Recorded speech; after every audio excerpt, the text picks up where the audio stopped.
영생은 곧 유일하신 참 하나님과 그의 보내신 자 예수 그리스도를 아는 것이니이다. 아멘.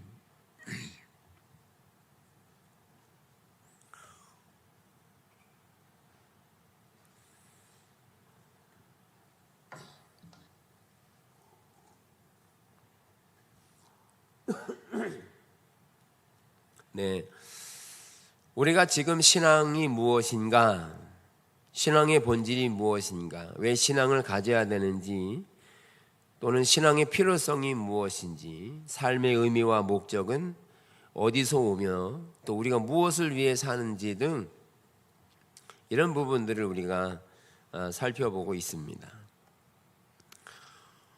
그래서 우리의 신앙의 출발점은 창세기 1장 1절에 말하는 것처럼 하나님이 태초에 천지를 창조하셨다라고 말함으로써 시작은 하나님이 만드시고 또 우리를 창조하셔서 그것 가운데 두시면서 하나님이 우리를 가족 삼으시고 친밀한 사랑의 관계 안에 두신 게 하나님의 창조의 원리이고 우리가 신앙을 갖는 본질적인 부분이다.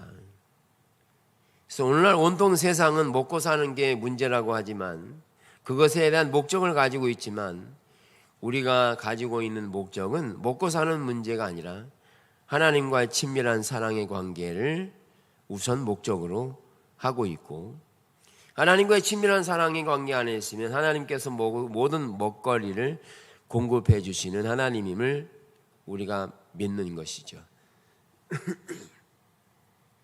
그런 점에서 우리가 가지고 있는 가치관과 세상이 가지고 있는 가치관은 분명하게 차이를 가지고 있다.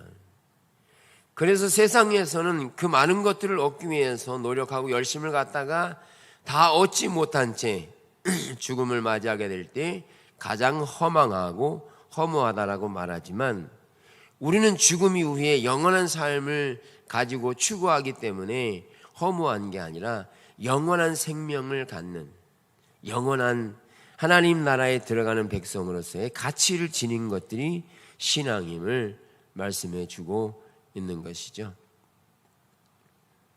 그런 점에서 우리는 신앙생활에 대한 기준이 필요하죠. 사람들은 누구나 어떤 기준에 의해서 살아갑니다. 기준. 기뻐하는 것에 대한 기준, 염려하고 걱정에 대한 기준, 이것이 대부분 각자 나름대로 가지고 있는 어떤 기준에 의해서 기뻐하고 슬퍼하는 경향을 갖게 되죠. 그러나 성경은 그런 것에 대한 기준을 이렇게 말하죠. 성경은 어떤 상황에서의 기쁨과 감사가 아니라 성경은 항상 기뻐하라고 말하고 범사에 감사하라고 말하죠. 우리는 환경과 조건에 따라서 감사하고 기뻐하며 그것에 대한 걱정과 염려를 가지고 있는 기준이 있지만 성경은 항상 기뻐하고 감사하라고 하는 기준을 우리에게 제시하고 있다. 근데 우리는 어떤 기준에 의해서 살아가느냐? 대부분 우리는 환경과 조건에 따라서 기뻐하기도 하고 감사하기도 하고 또 슬퍼하고 낭망하기도 한다. 이런 부분에서 우리는 신앙은 무엇인가를 분명하게 잘 알 필요가 있다는 거죠. 그래서 어려움이 와도 기뻐하고 감사하고 고난이 와도 기뻐하고 감사하는 것은 우리는 세상의 방법대로 세상의 기준대로 살아가지 않고 있음을 말하고 있다 하는 것입니다. 그래서 이런 기준들이 매우 중요한데 신앙생활 역시 하나님의 기준을 따라 살아가는 것이 신앙생활이다 하는 것입니다. 자, 신앙생활은 하나님과의 관계입니다. 신앙생활은 하나님, 보이지 아니하는 전능하신 하나님과의 개인적인 친밀한 관계, 이것을 신앙이라고 말하기 때문에 보이지 않는 하나님과의 친밀한 관계를 갖는 데 있어서 필요한 게 뭐냐면 우리는 하나님께서 하나님 자신을 우리에게 보여주셔야만 하나님을 알 수 있다는 겁니다. 우리가 하나님을 알 수 있는 길이, 유일한 길이 하나님이 우리에게 보여주셔야 우리는 하나님을 알 수 있게 된다. 즉 우리의 노력으로, 우리의 열심으로 하나님을 알 수 있는 게 아니라는 거죠. 하나님 자신을 보여주세요. 이렇다고 해서 하나님이 보여지느냐? 그게 아닙니다. 하나님은 하나님 자신이 우리의 눈을 열어 알게 하셔야만 우리는 하나님을 알 수 있게 됩니다. 그래서 우리가 하나님 앞에 기도할 때 때로는 절박해서 하나님 제 눈을 열어서 하나님을 보게 해주세요. 하나님 알게 해주세요. 그렇게 기도하더라도 하나님이 안 보여집니다. 발견 안 됩니다. 왜 그러냐 하면 하나님께서 우리의 눈을 열어주지 않으면 하나님을 알 수가 없기 때문입니다. 근데 성경은 호세아 6장 1절에서 여호와를 알자, 힘써 여호와를 알자 그러면서 그의 나오심은 새벽빛같이 일정하다 이렇게 말해요. 하나님을 찾는 자들에게 하나님이 당신을 계시하시는 일에는 일정한 아침 해가 뜨는 것처럼 하나님을 구하는 자들에게 반드시 자신을 나타내 준다라고 말하고 있는데, 근데 우리는 하나님을 보여주셔라고 말할 때, 기도할 때 하나님이 잘 안 보여지는 이유는 무엇일까? 기도가 들렸기 때문입니다. 올바른 기도가 아니기 때문입니다. 그러면 하나님께서 하나님 자신을 우리에게 계시할 때 알게 하시고 하나님과의 친밀한 사랑의 관계를 열어줄 때 우리가 기도하는 자세는 뭐냐 하면 하나님의 손을 구하는 게 아니라 하나님 자신을 구해야 한다는 거죠. 하나님의 손은 뭐냐 하면 내가 일상생활을 살아가면서 내 필요에 따라서 내가 원하고 기대하는 것을 얻으려고 주님을 찾으면 찾을수록 하나님은 계시되지 않습니다. 안 보여지게 되어 있는 거죠. 이 환경이 문제가 아니라 환경을 가지고 계시는 인격체이신 하나님 자신을 구해야 합니다. 그럴 때 하나님이 그들에게 나타나시는 거죠. 일정하게 구하는 대로 나타나시게 되죠. 잘못 구한 거죠.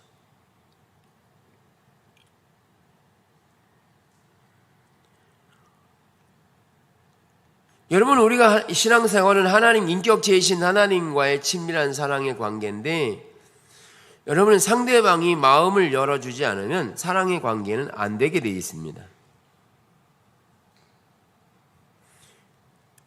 네, 이번에도 그 방송을 통해 보셨겠지만 자기를 만나주지 않으니까, 계속 만나주지 않으니까 해를 가한 거 아닙니까? 여러분, 그건 사랑의 관계가 아닙니다. 사랑의 관계는 인격적으로 당신의 마음을 열어주어야만 사랑의 관계가 시작됩니다. 그러니 상대방이 아무리 좋아도 내가 싫어 그러면 사랑의 관계는 안 되는 겁니다. 내가 아무리 하나님을 향해 하나님을 사랑하고 싶어도 하나님께서 마음을 열어 우리에게 사랑의 표현을 하지 않으면 우리는 하나님과의 사랑의 관계는 안 되는 겁니다. 근데 하나님께서 당신의 마음을 열어주시기를 작정했는데 어떤 사람들에게 열어주느냐 하면 하나님을 간절히 찾는 자들. 근데 여기서 간절히 찾는다는 말이 뭐냐 하면 온 마음으로 인격적으로 주님을 찾아야 하나님이 하나님의 마음을 여신다는 거예요. 그런데 하나님께서 전능하신 하나님인데 우리의 마음을 다 알고 있는데 하나님 자신이 아니라 하나님의 능력, 또 내가 필요한 거, 내가 원하는 거, 그것만 얻으려고 하나님을 찾으면 그게 인격체와의 관계가 되겠냐고요. 안 열립니다. 안 되게 되어 있습니다. 그래서 기도가 잘못된 거죠. 뭐라고 기도했느냐?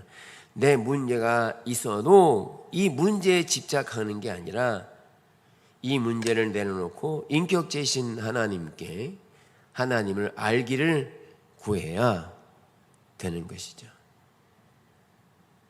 여기에 필요한 자세가 뭐냐 하면 그렇게 그런 자세로 하나님 알기를 구하여 설 때 그렇게 하나님께서 우리에게 말씀하실 때 내 생각과 다른 형태의 하나님이 말씀을 하셔도 내가 그 말씀을 듣고 순종하고자 하는 자세를 가져야 그것이 인격체와의 관계를 가지게 된다는 거죠. 네. 그래서 때로는 내가 문제를 가지고 시급한 상황이 있어도 하나님께서 그것 아닌 다른 것을 말씀하실 수 있습니다. 그런 경우가 많습니다. 지금 내 문제는 여기 지금 복잡해서 이것 때문에 힘들어하고 있는데 하나님께서 다른 정반대의 것을 말씀하실 때 내가 이 문제에 집착하게 되어지면 인격체신 하나님과의 관계는 안 되기 때문에 이 문제의 해결을 가지고 계신 하나님을 신뢰하고 하나님께서 이 상황 가운데서 어떤 말씀을 하셔도 하나님 제가 그 말씀에 순종하고 따르겠다고 하는 자세를 가져야 하나님이 당신의 마음을 열어주십니다. 그때 하나님을 보게 되는 거죠. 이런 형태가 어떤 형태느냐 하면 이런 게 이사야 시대와 바리새인 시대인 거예요. 여러분 우리가 잘 아는 대로 이사야 시대에는 얼마나 많은 의식과 제사와 섬김과 율법을 지키는 일들이 철두철미하게 지켜진 때입니다. 그거 하나님께서 말씀하신 거라서 그는 하나님께서 말씀하신 것들을 잘 지켰다고요. 근데 하나님께서 그러시잖아요. 내가 언제 그거 요구했느냐. 내가 싫어한다. 마당만 밟을 뿐이다. 오히려 성전문을 닫자.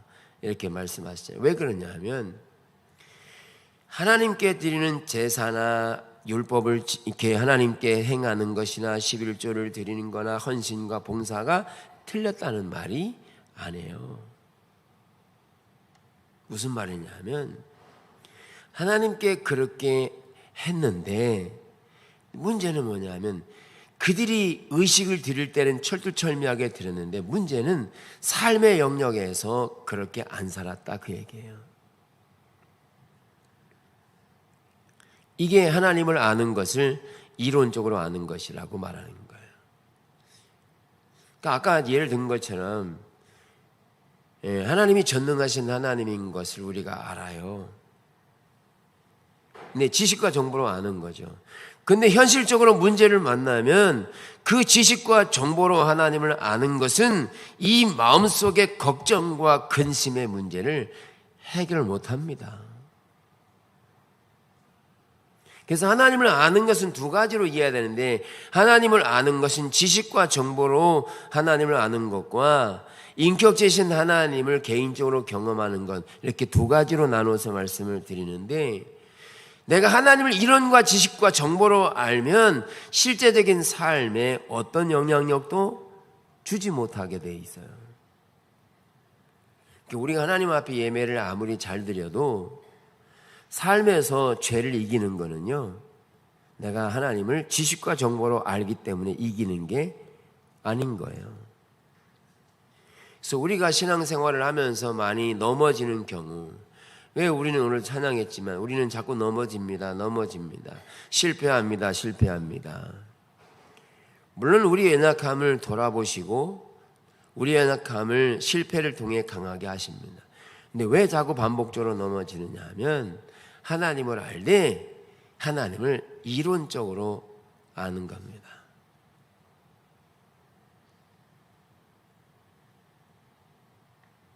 하나님을 아는 것을 이론적으로 알기 때문에. 그러니까 하나님을 두려워하지 않는 거죠. 그래서 하나님을 아는 것은 이론적으로 알아서는 안 됩니다. 모든 관계는, 개인적인 관계는 이론적으로 알면 삶에 어떤 변화를 주지 못하게 돼 있어요. 그래서 우리가 사람과의 관계에서도 이론적으로 알면 그 사람과의 관계는 깊어지지 않습니다.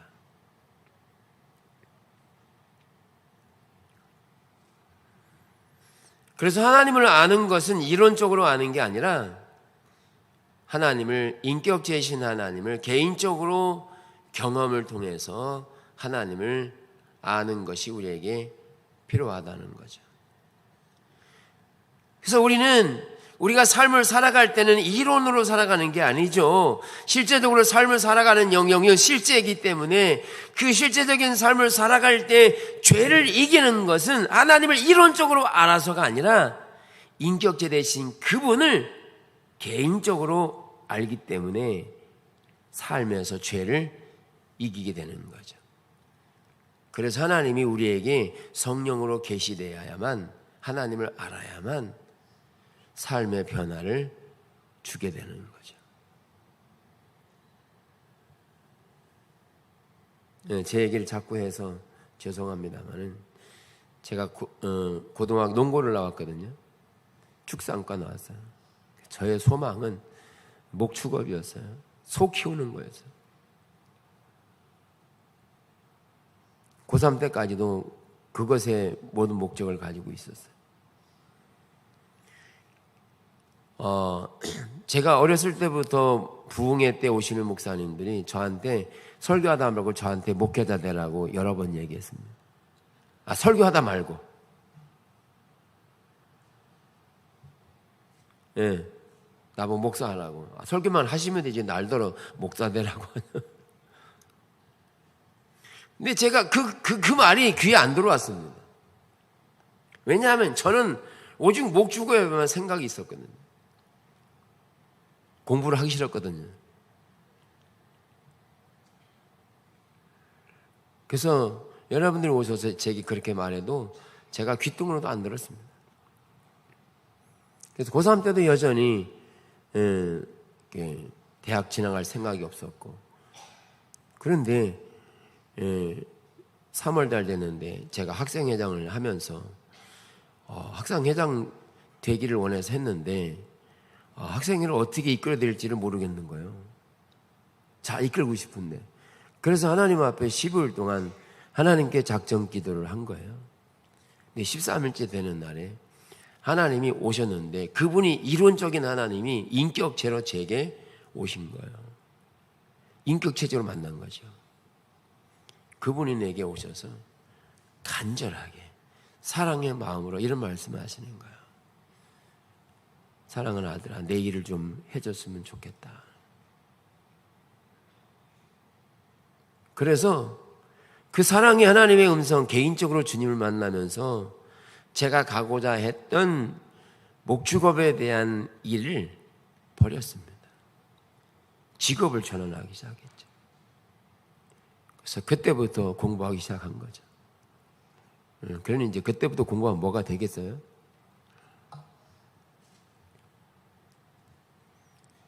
그랬는데 제가 감리교 출신인데 목사님에게 신학교 가야 되니까 추천서 좀 써주세요 그랬더니 추천서를 안 써주는 거야. 또 한편으로 얼큰이 잘 됐다. 예. 그 하나님 만난 것은 싹 잊어버리고 얼큰이 안. 그래서 1년 쉬었는데 그래도 마음속에 막 불타는 게 막 있어가지고 도저히 안 되겠는 거예요. 그래서 제 아는 친구가 순복음 다녔는데, 그래서 그 친구와 함께 신학교를, 군포에 있는 신학교에 입학원서를 내고 다 합격했는데 그 친구는 빠지고 저만 그래서 이제 순복음 하게 된 거고요. 그래서 이제 목회자의 길을 가게 되는데, 제가 이론적으로 하나님을 모르지 않았어요. 왜냐하면 저는 모태신앙이라서 어렸을 때부터 다니는 게 전 3군데가 정해져 있어요. 학교, 교회, 집, 이렇게 3군데는 이렇게 매일 다녔어요. 소위 아주 순진하게 생활했거든요. 근데 제가 그런 삶의 전환을 가져오게 된 게 하나님이 저를 개인적으로 오셔서 만났기 때문에 제 삶을 전환하게 된 거거든요. 자, 우리는 하나님을 알 때 어떻게 하느냐? 하나님을 개인적으로 알아야 합니다. 모든 관계도 마찬가지로 개인적으로 알아야 합니다. 여러분 만날 때마다 그 사람이 이론적으로 아십니까? 실제로 아십니까?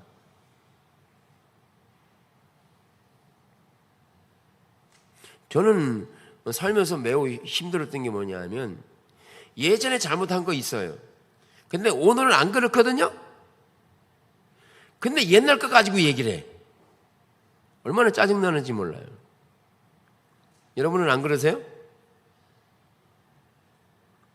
10년 전에 20년에 잘못했던 거 지금은 변화돼서 잘 살고 있는데 그 옛날에 그랬지 지금도 그런 것처럼 여러분이 이해하면 정말 짜증나잖아요. 우리는요 매일 만날 때마다 실수와 실패가 연약함이 보여도 맨날 그분을 인격적으로 대하도록 하셔야 합니다. 인격적으로. 인격적이라는 말은 뭐냐면 그를 보면 기대가 열망이 사랑이 관계가 회복될 것에 대한 기대와 열망으로 상대방을 대하려고 하셔야 합니다. 쳐다보면 짜증나는 얼굴이야 그냥. 그러지 말고 나를 미워하는 사람도 기대를 가지고 보시고 하나님이 저를 새롭게 하실 것에 대한 기대와 열망을 가지고 바라볼 수 있어야 되는데 이게 어디서 되느냐 하면 하나님의 얼굴을 구하고 하나님을 알 때 이런 삶의 변화를 주게 된다는 거예요. 여러분 우리가 그렇게 살고 싶죠. 모든 원수를 사랑하고 싶죠. 아멘? 안 되니까 문제잖아요. 왜 안 되느냐? 하나님을 개인적으로 만나지 못하고 하나님께서 우리에게 함께 하지 않으면 우리는 그런 하나님께서 원하시는 삶을 살 수가 없습니다. 그래서 우리는 하나님을 반드시 알아야 된다는 거죠.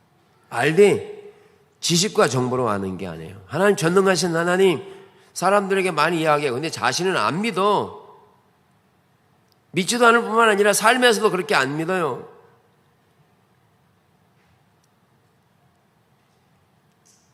그게 이사야 시대고 또한 예수님의 바리새인 시대예요. 그런데 이거를 두고 예수님 뭐라고 말하냐면 내 백성이 지식이 없으므로 망하는도다. 내가 지식을 버렸다. 하나님을 버렸다는 거예요. 여러분 기억하십시오. 하나님을 버렸다는 말은 의식적인 것을 안 한다는 말이 아니라 하나님의 말씀을 따라 행동하지 않는 삶을 두고 버렸다는 말을 쓰는 겁니다. 그러니까 교회도 안 다니면 그건 아예 그냥 버린 거고 오늘 예수님께서 너희가 나를 버렸다는 말을 쓸 때 버렸다는 의미가 뭐냐? 예배도 안 드리고 기도도 안 하고 헌금도 안 하는 것을 버렸다는 말을 쓰는 게 아니라 그의 삶에서 하나님이 함께 하시는 삶으로 살아내지 않으면 그게 하나님을 버린 것과 똑같다 그 말이에요.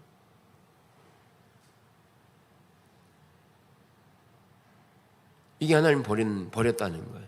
다시 말하면 버렸다는 말은 하나님이 거기에 함께하지 않기 때문에 삶의 어떤 열매도 맺지 못한다는 거죠.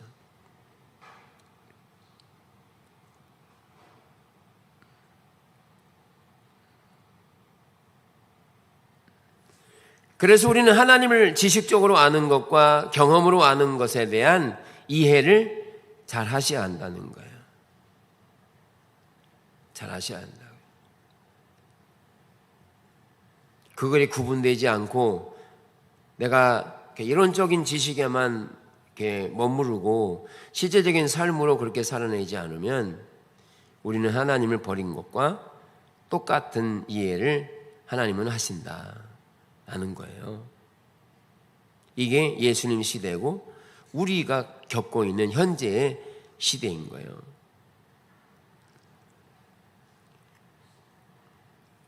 마태복음 23장에 예수님은 화 있을진저 외식하는 서기관들과 바리새인들이요 이렇게 여러 가지로 이렇게 나열하면서 이런 말씀하세요. 너희가 모세의 자리에 앉았으니 그들이 가르치는 말은 행하고 그들이 행동하는 것은 행하지 말라 그랬어요.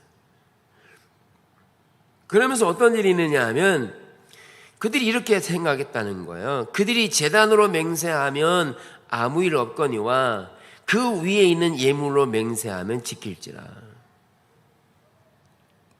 그러니까 성전으로 맹세하면 그거 안 지켜도 돼. 예. 그런데 거기에 대한 예물로 맹세하면 지켜야 돼. 이거를 두고 예수님께서 성전이 크냐 예물이 크냐 이렇게 하시잖아요. 그러면 예물과 관계된 게 지금 물질과 관계된 것은 탐욕이 가득해서 그 탐욕의 눈이 어두워서 물질로 맹세하면 반드시 해야 되는 거예요. 반드시 해야 되는 거예요. 그래서 우리는 하나님께 예물을 많이 하면 기뻐하실 것처럼 생각해요. 아니요. 안 하면 돈을 기뻐하시는 분이 아니라 저는 그래 가끔씩 하나님께 드리려고 해도 하지 못하게 해요. 돈이 생기면 재정이 늘어나죠. 근데 하나님이 그걸 원하지 않으세요.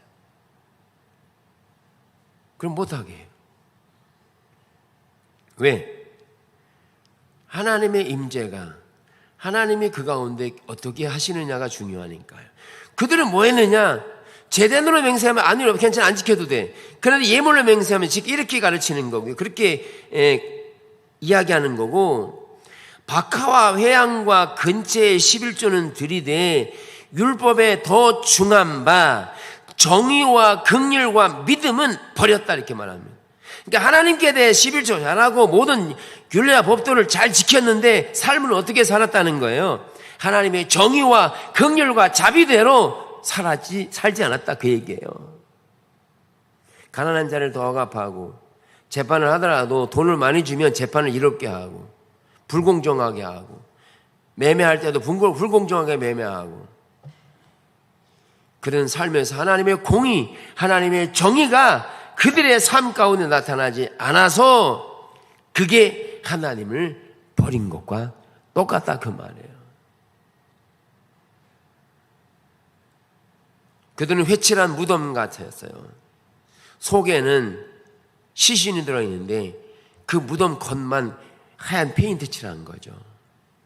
그러면서 겉은 깨끗해 보이나 안에는 외식과 불법이 가득하다. 그러니까 우리가 예배 때 와서 괜찮게 잘 입고 이렇게 다양하게 입고 오셔서 예배 드리고 이렇게 할지 모르지만 그 안에서 탐욕이 가득해서 삶의 모습들은 하나님의 공의를 따라 하나님의 정의를 따라 살지 않으니까 이거를 두고 하나님을 지금 버렸다라고 예수님이 말한다는 거예요. 우리도 예배가 아닌 거예요.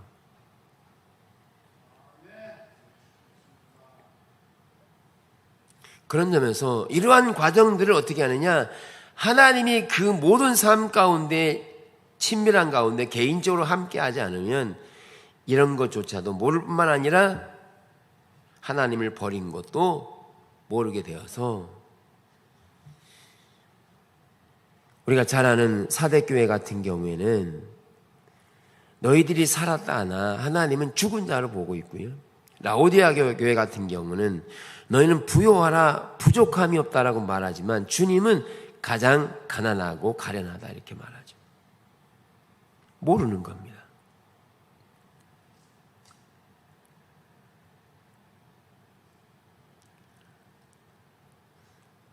그래서 우리가 하나님을 아는 것이 매우 중요한데 그것은 인격체와의 사랑의 관계 안으로 하나님을 알도록 해야 합니다.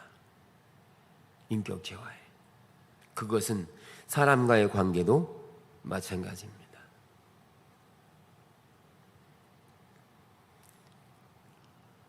예.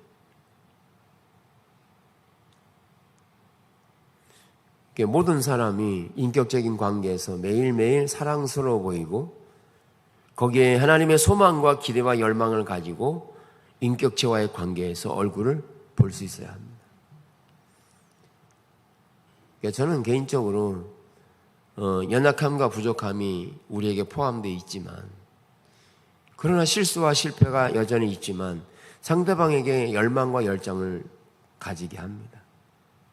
왜냐하면 우리가 우리를 변화시키는 게 아니라 하나님께서 그들을 변화시키려 작정하셨기 때문에.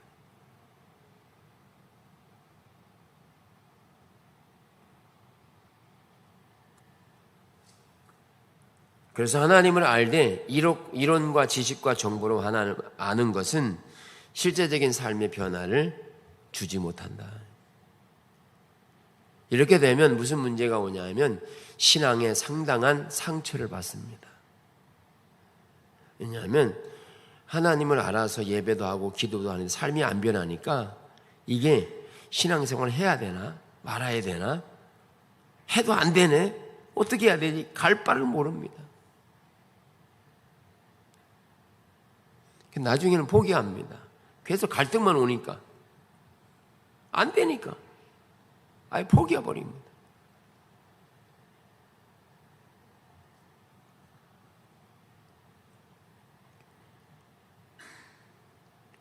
그래서 우리는 하나님을 알되 하나님을 이론적으로만 알면 우리의 삶에 어떤 변화도 주지 못하기 때문에 그 이론적인 지식은 인격 제시는 하나님을 알도록 방향을 제시하고 있어서 실제적으로 삶에서 그러한 삶을 순종하도록 우리가 하나님의 인도를 따라가면 하나님께서 그 삶 가운데 함께 하셔서 거기에서 하나님을 아는 경험을 통하여 그 삶에 변화를 주고 그 삶에서 열매 맺도록 인도해 가시는 게 우리의 신앙이라는 거죠. 여기에 머뭇거릴 필요가 없는 거죠. 그 삶의 변화를 가져오지 않으면 안 믿는 사람들은 우리를 뭘로 보느냐 하면 이 언어만 봅니다. 그래서 예수님 바리새인 사두개인데 그러잖아요. 그들이 말하는 것은 듣고 행하되 행하는 것은 본받지 말라 그러잖아요. 이게 쉬워요 어디?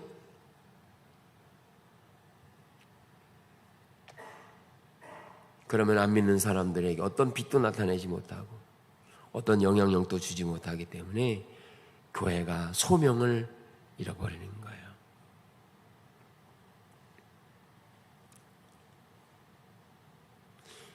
이사야 6장 1절을 보면 우시야가 하나님의 영광을 보게 되고 하나님의 인격체이신 그분을 만나게 됐을 때 그 이사야가 자신의 모습이 보였는데 자신이 얼마나 죄인인가가 보여진 거죠.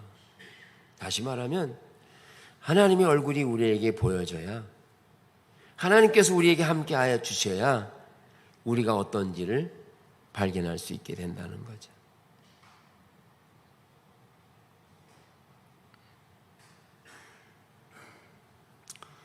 결론적으로 이렇게 말씀을 드리면 우리가 하나님을 아는 것은 너무너무 중요한 일이고 하나님을 알되 지식과 정보로 하나님을 알아서는 안 되고 지식과 정보로 아는 것은 유익하지만 그것은 곧 인격체이신 하나님을 아는 것으로 방향을 가르치고 있기 때문에 그렇게 실제적인 삶에서 그 말씀에 의지해서 그렇게 주님의 말씀에 순종하는 삶으로 살아가지 않으면 우리는 그 말씀이 이론에 지나칠 뿐이고 이론은 어떤 삶에도 변화를 주지 못해서 여전히 신앙의 삶은 헛되게 되는 거죠.